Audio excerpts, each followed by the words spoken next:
Hi, I'm Rick Morelli. I'm the manager of our new case intake department. I've been a lawyer for 33 years, and I've been the manager of the department for the last 5 years.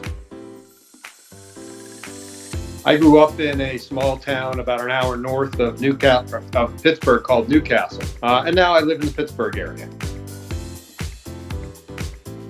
When my children were that age, all they knew was that Daddy wore a tie and sat at a desk. So I would say I wear a tie, I sit at a desk, and I try to help people who were hurt in an accident. When I was a teenager, I was certain that I was going to be a famous musician. So I think I would be very surprised to know that I'm a lawyer. I was a drummer, and I grew up playing drums from age 9 until I went to college and studied music in college and got a degree in jazz performance. And I've been a musician playing semi-professionally for most of my adult life.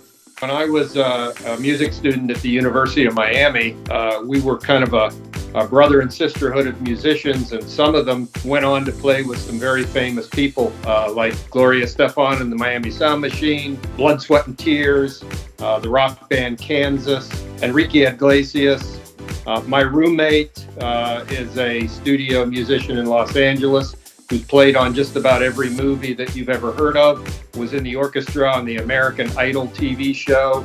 The last person I played with was the pit pianist for the Academy Awards in Los Angeles, and I've played several shows with him here on the East Coast. So I've gotten to have some really great experiences as a musician.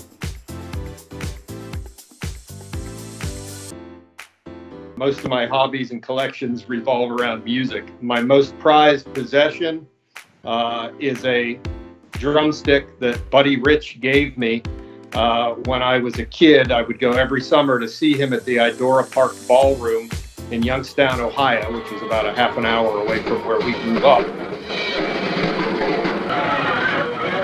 One day I got the nerve to walk up to him and ask him if he would give me a souvenir, and he gave me one of his sticks, and I still have it to this day. We have 2 pets. We have our little baby Chihuahua. Her name is Pearl, and she's 2 years old. And we have our 18-year-old Siamese cat, whose name is Princess Jasmine. The princess? She was named by my daughter, who was a kid at the time. And when my daughter grew up and moved away, we inherited Princess Jasmine. Favorite books, anything in the Lord of the Rings series, anything by Carl Sagan. And I also read many, many biographies and autobiographies of, you guessed it, famous jazz musicians. Movies, well, with the last name like Morelli, most people would guess, and they would be right, that my favorite movie is The Godfather, and my second favorite movie is The Godfather Part 2. I'm going to make him an offer he can't refuse. I would be playing with my grandchildren 24 hours a day, 7 days a week if I weren't doing this job.